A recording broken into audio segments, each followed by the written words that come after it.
Bonjour à tous, bienvenue dans ce numéro de Prime Politique. Vous le savez, ici on reçoit un acteur de la vie sociopolitique du Bénin pour revenir essentiellement sur les faits qui ont marqué la semaine. Et parlant de faits, il y a eu ces nombreuses audiences au niveau de la CRIET, la Cour de répression des infractions économiques et du terrorisme, dans l'affaire d'atteinte à la sûreté de l'État, de report en report. Qu'est-ce qui s'est réellement passé? Que peut-on comprendre? Notre invité en parlera. Le Conseil des ministres de ce mercredi aussi a dévoilé certaines décisions qu'on essaiera d'écumer au cours de ce programme. Vous le savez aussi, la Haute Autorité de l'Audiovisuel et de la Communication, HAC, a sorti certaines décisions le 21 janvier de cette année pour suspendre certains médias en ligne. Des voix s'élèvent, d'autres font des analyses. Que pense notre invité de cette situation? Il nous le dira. Notre invité, il est confortablement installé déjà. Il s'agit du porte-parole du parti Renaissance nationale de Claudine Afiavi-Prudencio, qui est par ailleurs chargé de mission auprès du chef de l'État, ça vous le savez. Nous avons en plateau monsieur Mohamed Awali Akintola. Cher ami, bonjour. Bonjour, merci d'accepter notre invitation. Le plaisir est mien et merci à nos internautes de nous suivre et d'apprécier. Merci beaucoup. Je l'ai rappelé, vous êtes porte-parole du parti Renaissance nationale. Vous êtes chargé de mission de la présidente. Oui. Elle va bien? Super bien. Dans ses nouvelles fonctions de ministre conseillère à la santé, elle prend ses marques et de très intéressant se prépare. D'accord. Merci beaucoup d'être là. Déjà au niveau du parti Renaissance nationale, dites-nous un peu, puisque 2026 approche à grands pas, dites-nous comment vous vous préparez déjà pour affronter les échéances majeures qui s'annoncent l'année prochaine. En effet, nous sommes dans une année préélectorale. Déjà début 2026, nous avons les élections générales en République du Bénin qui prennent en compte les législatives, communales et municipales. Puis nous avons quelques mois après, déjà en avril, l'élection présidentielle. Mais avant cela, les dépôts de dossiers, la constitution des listes et tout ce qu'il y a comme procédure se fera en cette année 2025, dont le premier trimestre s'égrène déjà, petit à petit. Il faut dire que le parti Renaissance nationale s'apprête très bien, qui voyage loin, ménage sa monture. Nous n'avons pas commencé cette année, nous avons commencé depuis notre renaissance il y a un peu plus d'un an, et nous l'avions dit que nous étions en train de travailler à toiletter le parti, à remettre sur pied les structures de base et surtout à ancrer notre idéologie auprès de nos militantes et militants. Nous sommes convaincus que c'est un parcours de longue haleine et on s'y met, on y croit. L'équipe, elle est très jeune, elle est dynamique également. Donc déjà pour ce début d'année, nous sommes en train, dans les jours à venir, de vouloir tenir notre première session ordinaire du bureau exécutif national et du bureau politique du parti, associant à cela les coordonnateurs au niveau des circonscriptions électorales pour voir, faire un petit bilan après cette première année d'existence-là et d'activité sur le terrain, puis ensuite définir ensemble le parcours pour les 6 à 8 mois à venir qui doivent nous conduire vers le dépôt des dossiers pour les élections générales. Et à côté de ça également, préparer le soutien au duo qui rencontrera notre assentiment pour l'élection présidentielle de 2026. Est-ce qu'en votre sein, vous avez des personnalités ou des profils capables de succéder à Patrice Talon? Oui, nous en avons, il y en a plusieurs, mais la législation ne pourra pas techniquement permettre que ces personnes-là, suffisamment capables, puissent aspirer à la magistrature suprême pour le compte de l'année 2026, puisqu'il faut les parrainages et devenir président de la République, ça se prépare également. Donc le parti Renaissance nationale reste très attaché aux lois de la République et nous ne sommes pas, en tout cas jusqu'à l'heure où je vous parle, cela peut changer demain parce que nous sommes sur un terrain très mouvant. Nous n'avons pas encore en idée de présenter un candidat propre au parti Renaissance nationale pour briguer la magistrature suprême. Vous avez peur de quoi? Non, peur de rien du tout, puisque, premièrement, avant d'être candidat, il faudra avoir 28 parrainages venant des partis des parlementaires et des maires. Le Parti Renaissance nationale n'a ni député à l'Assemblée nationale, ni maire à la tête d'une commune. Vous pouvez aller sur le terrain politique, aller à la conquête. Oui, mais on ne pourra pas le faire avant puisque ce sont les députés, techniquement les députés de cette législature qui parraineront les candidats pour la présidentielle de 2026. Nous pourrions, entre-temps, aspirer à la magistrature venant après 2026 à 2031 si nous travaillons bien à avoir suffisamment de députés et de maires pour les élections générales de 2026. Mais là, pour l'élection présidentielle de 2026, techniquement, ce n'est pas possible parce que le parti n'a pas le parrainage. D'accord. Alors, votre présidente, justement, est ministre conseillère à la santé auprès du chef de l'État depuis quelques mois déjà, disons. Est-ce que elle est beaucoup plus dévouée à ce nouveau portefeuille au détriment de sa présidence au niveau de votre formation politique, ou bien elle cumule les deux? Comment ça se passe? Bon, les deux se cumulent et ce n'est pas la première fois que la ministre Claudine Afiavi-Prudencio se prête à cet exercice-là. Aujourd'hui, c'est ministre conseillère, mais elle a déjà été ministre du gouvernement, a été présidente de l'Institut national de la femme et a quand même joué pleinement autant son rôle auprès du président de la République de l'époque, de l'actuel également, que son rôle de leader du parti UDBN à l'époque, devenu Renaissance nationale. Donc, elle fait très bien ce travail-là et elle en a l'habitude d'ailleurs.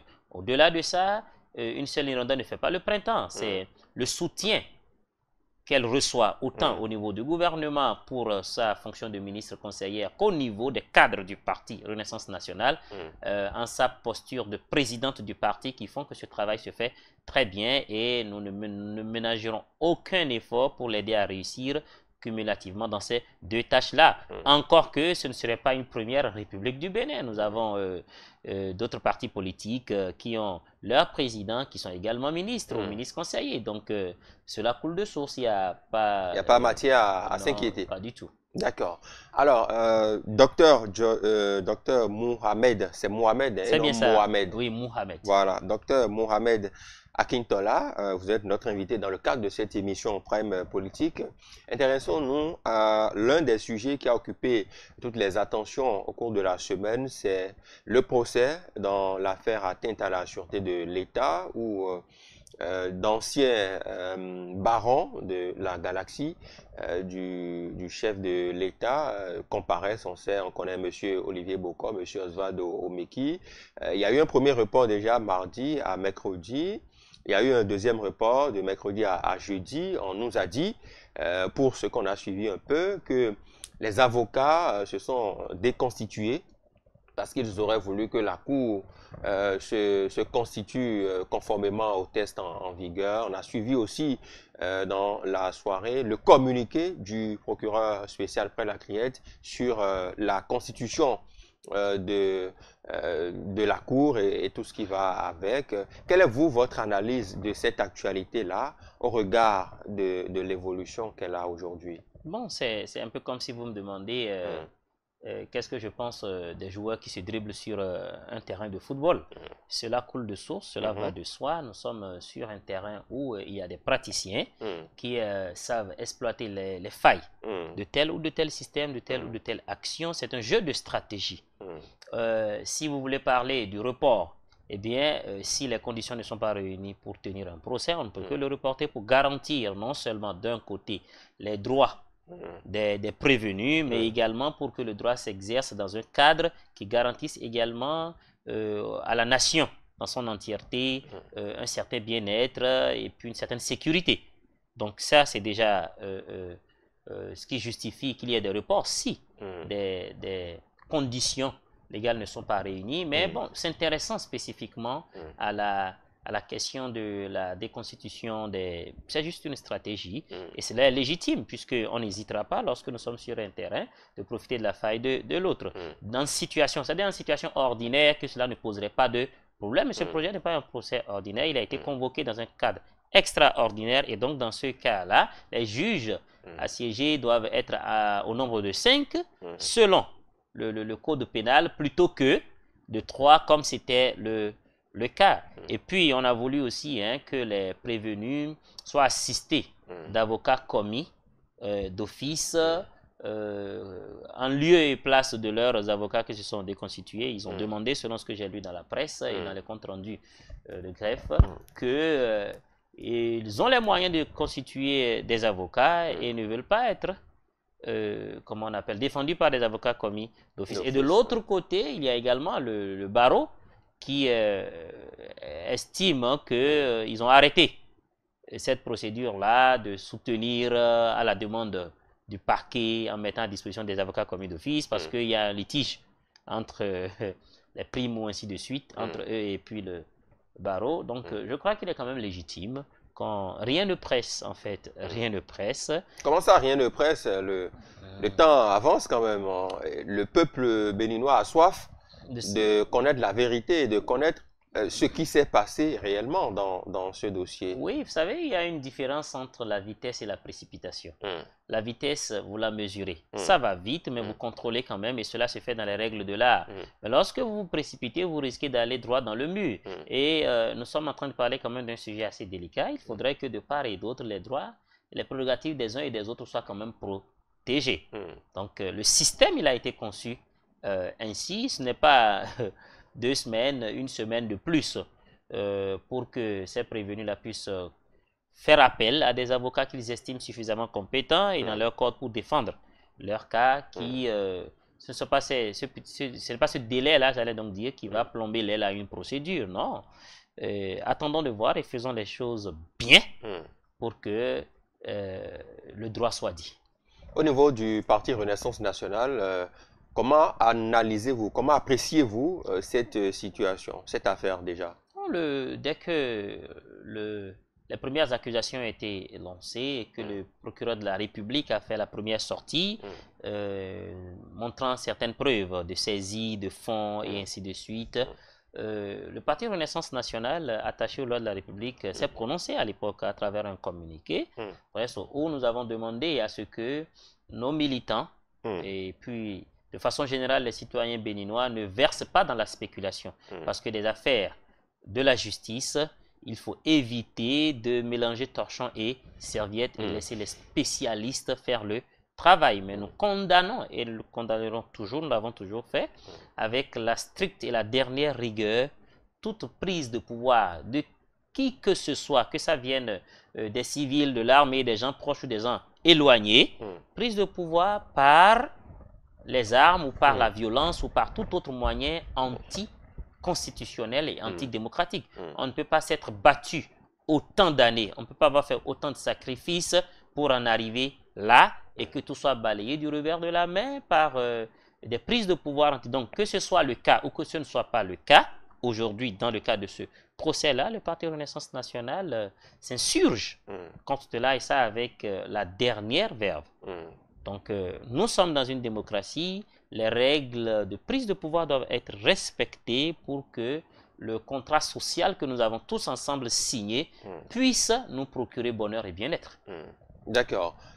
Courant cette semaine, le 21 janvier, le président de la Haute Autorité de l'Audiovisuel et de la Communication a rendu public certaines décisions qui suspendent certains médias en ligne. Et il y a eu quand même des motifs, voilà, non-autorisation de certains médias, il y a des allégations mensongères et non fondées pour d'autres médias aussi, retrait de la carte de presse pour un directeur de publication, l'un mis dans l'autre.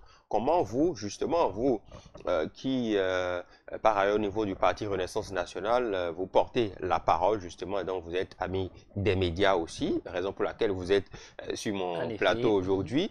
Comment analysez-vous une telle situation? C'est bien dommage parce que c'est quand même du pain qui a été retiré à certains confrères du métier. C'est également des investissements de promoteurs d'organes de presse qui vont stagner pour un temps. Mais je pense quand même que c'est légitime et on ne devrait pas en être surpris. Parce que ça aurait pu être pire. Ça aurait pu être pire et puis déjà avoir des sanctions plus graves que ça. Mais tout se passe encore dans le cadre de la grande maison de la presse qui est la Haute Autorité de l'Audiovisuel et de la Communication. Et de tout ce que j'ai pu lire sur ces documents officiels de suspension, de retrait, de gel et autres, c'est que c'est des mises en demeure où on demande à ces promoteurs-là, à ces journalistes-là de se conformer. Il y a une procédure pour le faire. Donc, je ne peux que les encourager à se mettre en conformité parce que c'est quand il n'y a pas de loi qu'il n'y a pas de péché. Mais à partir du moment où il y a une réglementation en la matière et qu'il y a des gens qui se sont déjà conformés, il est donc du devoir de ceux qui veulent exercer dans ce même milieu-là de faire ce qui est recommandé dans la République. Et c'est aussi une particularité du régime du président Patrice Talon. Voter une loi, c'est beaucoup d'argent. Faire vivre des institutions, c'est l'argent du contribuable au jour le jour. Mais nous n'avons pas été habitués à l'application des lois en République du Bénin. C'est-à-dire que c'est voté, c'est mis au placard et puis on observe et tout le monde continue dans une certaine anarchie. Quelle est alors la raison pour laquelle les lois ont été votées? Donc, il n'y a rien de nouveau en la matière. Ce n'est juste que des lois qui ont toujours existé. Ce n'est pas de nouvelles lois qui ont été créées ou taillées sur mesure parce que tel ou tel individu en veut à tel ou tel autre. Et vous auriez vu, c'est vrai que vous avez dans l'opinion publique, tout le monde y va comme il veut. Hein. Ah oui, c'est parce que tel organe a critiqué le pouvoir en place qu'on lui a retiré ci, ou c'est parce que tel n'aime pas. Non, je pense que cela relève juste du sensationnel dont a soif le peuple. Les gens ont envie qu'il y ait une histoire. Les gens ont envie qu'il y ait des raisons pour toutes choses et surtout qu'il y ait, en plus des raisons apparentes, des raisons cachées. C'est ça parfois qui fait tout le sensationnel et qui pimente un peu. Mais je crois qu'on doit aller au-delà. On doit aller au-delà parce que les préjudices que peuvent encourir d'autres individus ou la population elle-même, de par l'exercice de façon illégale ou informelle de métiers qui pourtant sont régulés, peuvent être très grands, même s'ils ne sont pas, du coup, perceptibles. Tout à fait. En sortant de l'émotion, de la passion, du sensationnel, En effet. et puis essayons de nous mettre au pas. C'est ça, aussi simple que ça. C'est ce que vous passez comme message. Eh bien, le président de la HAC l'a dit lors de sa prise de fonction. Je crois qu'il avait parlé de remettre l'église au centre du village. Du village, tout à Voilà, fait. Et récemment, lors de cette plénière qui a conduit à la prise de cette décision, oui. il a dit, je le paraphrase, hein, il dit que un ami proche à lui lui a conseillé d'être plus clair pour mieux se faire comprendre. Donc, plutôt que de dire qu'il va ramener l'église au milieu du village, il va ramener le legba au milieu du village pour mieux se faire comprendre. Il a dit, voilà. Donc, pour dire qu'il y a des règles, il faut assainir en fait le milieu. Il y va même de, je vais dire, de la bonne image que reflète ce milieu-là. Plus c'est propre, plus c'est respecté, plus c'est crédible. Tout à fait. Alors, revenons un peu en arrière. On sait que les Vodun Days se sont bien passés au Bénin, la deuxième édition, les 9, 10, 11 janvier 2025 à Ouidah, qui une fois encore a été la capitale de nos valeurs, de la culture et du culte endogène aussi. Il y a justement le TOFA 2025 qui est sorti, qui a été objet de toutes les polémiques, de toutes les interprétations aussi. Que pensez-vous justement de cette interprétation de M. David Kofi Aza, qui est prêtre Fa, justement, qui a participé au TOFA et tout ce qui va avec? Son interprétation relative juste, du moins, à un supposé troisième mandat et tout ce qui va avec. Déjà, au niveau de votre parti, comment avez-vous accueilli cette information et qu'est-ce que vous en pensez? Non, pour nous, il n'y a même pas d'information là en réalité. Il n'y a pas d'information là pour la simple raison que, d'abord, je ne suis pas personnellement un spécialiste de la chose. Et il faut avoir un certain degré de connaissance, de spécialité ou d'expertise pour apprécier tel ou tel. Donc, je ne peux que le prendre comme des propos d'un simple citoyen lambda qui dit ce qu'il pense d'un événement. Et déjà que la consultation du TOFA n'est pas un acte constitutionnel, n'a aucune base légale pour prédisposer de quoi que ce soit. Donc, je considère cela, pour ma part, dans le cadre des Vodun Days, comme partie du spectacle, comme faisant partie du spectacle. Et la conséquence a été que le spectacle a continué. Lorsque plusieurs interprétations des mêmes signes diacritiques de ce TOFA-là ont commencé à émerger. Pour ma part, c'est un non-événement. C'est un non-événement parce que David Kofi Azar n'est pas le premier à dire des choses dans ce sens-là, bien avant même qu'il y ait un quelconque Tofa ou qu'il y ait des vaudous déis, même dans les propos du citoyen lambda, vous voyez des convaincus du président de la République qui disent « talons 100 ans, talons 1000 ans », vous voyez un peu. Mais est-ce que c'est bon de le dire quand on est dans une république régie par des lois où voilà, il y a des tests et tout? Est-ce que c'est bon de le dire? Ce n'est pas illégal pour un simple citoyen de le dire. Ça commence à poser problème lorsque c'est quelqu'un qui est investi de prérogatives régaliennes ou républicaines. C'est à partir de ce moment qu'il y a un problème. Mais tout citoyen, en fait, il y a la liberté d'expression, la liberté d'opinion. Je peux exprimer mon amour, mon désir, ma passion, ma conviction envers tel ou le travail que telle ou telle personne fait en lui souhaitant quelque chose même d'irréaliste. Mais il n'y a rien d'anticonstitutionnel ou rien d'illégal à ce qu'un simple citoyen lambda dise il peut même faire 100 ans. Vous voyez, aucun souci. C'est lorsque vous êtes investi de certaines prérogatives régaliennes. Lorsqu'un ministre dit quelque chose comme ça, par exemple, cela pose problème. Vous voyez, lorsqu'un député à l'Assemblée nationale, même couvert par l'immunité, va dire des choses comme ça peut commencer parce que lui n'est pas n'importe qui. Lorsque un militaire, lorsqu'un gendarme ou un policier, pour ce qu'on en dit maintenant, vous voyez, c'est à partir de ce moment que ça peut poser un problème. Mais un simple citoyen qui le dit, ça... il dit ce qu'il pense, c'est aussi simple que ça, il est libre de le dire. Cela n'a aucun impact sur le processus électoral, aucun impact sur la Constitution, aucun impact sur le vécu ou le pensée des citoyens béninois. D'accord. Récemment, en relation avec les élections générales de 2026, Monsieur Kemi Seba, qu'on connaît bien, activiste panafricain, comme il aime se faire appeler, a annoncé qu'il sera candidat. Il a annoncé tout de même qu'il sera candidat pour la présidentielle de 2026. Est-ce que vous avez suivi sa déclaration, ou du moins sur les réseaux sociaux? Bien sûr, par obligation. J'ai dessus parce que je suis obligé de m'informer de tout ce qui se dit, de tout ce qui est d'analyser également. Qu'est-ce que vous en pensez? Non, Monsieur Kemi Seba a encore la nationalité béninoise et a le droit de rêver et de se voir président de la République en 2026, en République du Bénin. C'est son droit le plus absolu. Bon, s'il arrive à mettre sur pied sa stratégie qui lui permet de passer les barrières juridiques du code électoral, de l'achat des partis politiques pour devenir président de la République, eh bien, bravo à lui et du courage à lui. Pour ma part, bon, ce sont des déclarations qui n'ont pas d'ancrage, d'accord, autant dans l'arène politique béninoise pour ma part que dans le processus à venir pour la désignation des duos candidats au sein des partis politiques. Je le rappelle, je précise cette expression-là parce que nous sommes depuis quelques années dans un renforcement très corsé du système partisan où nous voulons ancrer désormais la pratique du jeu politique sur l'idéologie et que au lieu que des individus aussi populistes qu'ils soient les principaux acteurs du jeu politique ou du jeu électoral, que ce soit plutôt des partis politiques portant une certaine idéologie, portant des valeurs qui puissent, comment on appelle, jouer à ce jeu-là en premier plan. Donc, c'est vrai qu'il a émis le souhait d'être porté par le parti d'opposition, les démocrates. On attend de voir la réaction. S'il le pensait vraiment, et je crédite l'individu quand même d'un certain degré de maturité en matière de stratégie, je crois qu'il a mis la charrue avant les bœufs.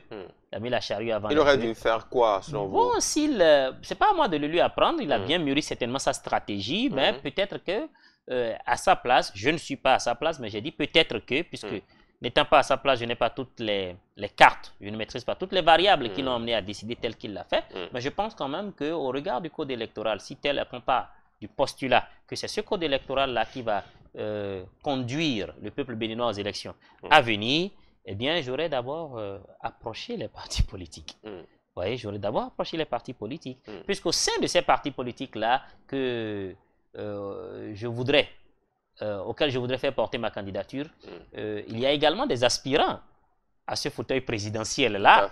Et puis, je saute de quelque part comme ça. Je ne fais pas de négociations en amont.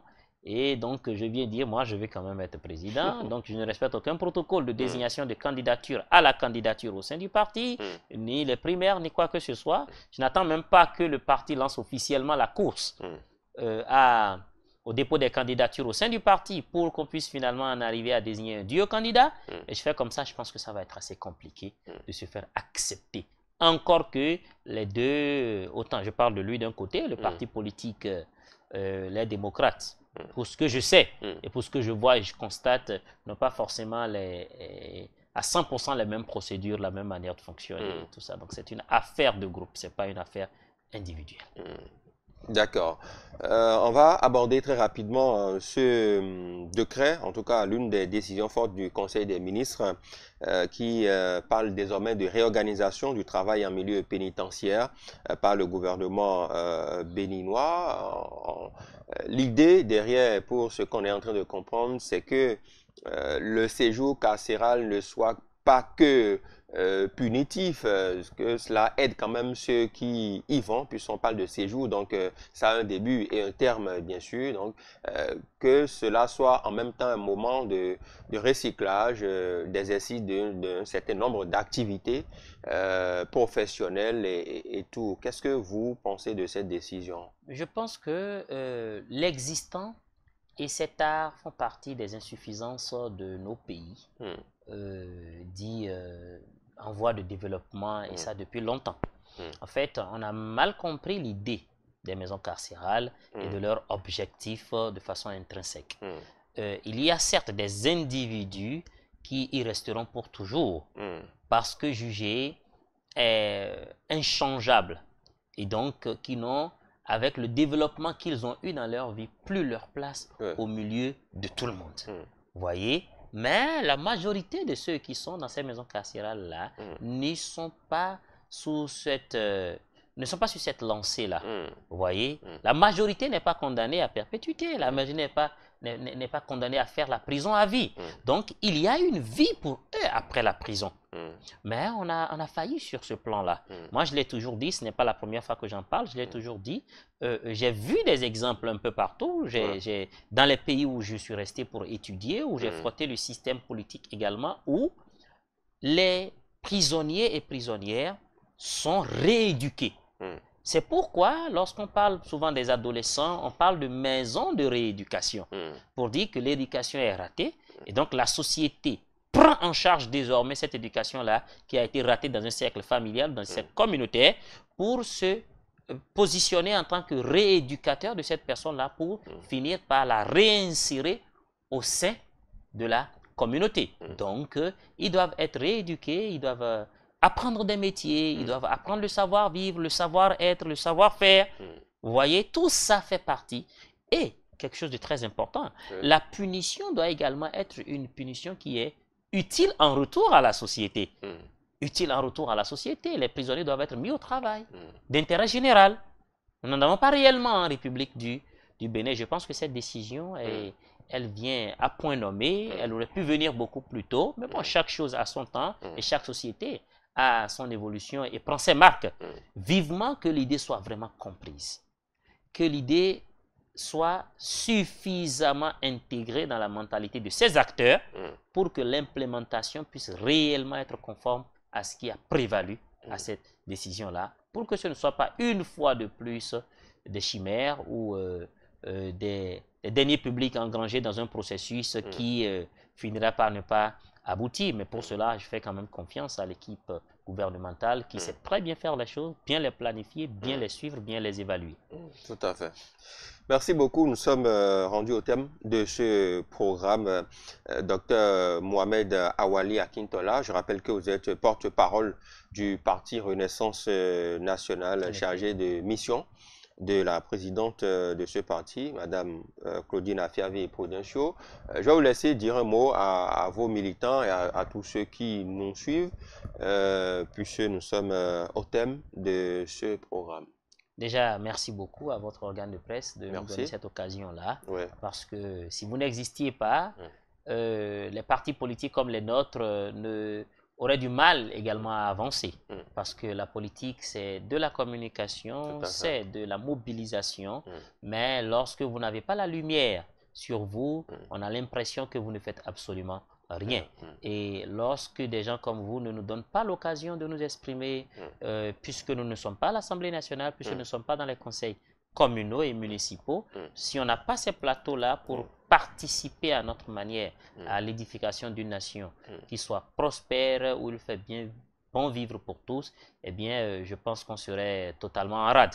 Donc déjà, merci beaucoup. Merci également à nos internautes, à nos téléspectateurs qui partagent avec nous leurs avis afin d'améliorer notre vision et nos actions sur le terrain politique. Aux militantes et militants du Parti Renaissance Nationale, nous ne cesserons de le dire, qui va lentement, va sûrement, et c'est la lancée que nous avons amorcée depuis un moment. Nous sommes en train de construire pierre sur pierre l'édifice de notre parti politique et de cette nation-là, et donc découragement n'est pas béninois pour copier un peu les Ivoiriens d'à côté. Découragement n'est pas béninois, découragement n'est pas militant ou militante RN, et le bout du tunnel, il est bien proche. Merci beaucoup, docteur Mohamed Awali Akintola, porte-parole du Parti Renaissance Nationale. Bien de choses à la présidente. Avec plaisir, merci bien à vous. Merci à toutes et à tous de nous avoir suivis. À la semaine prochaine.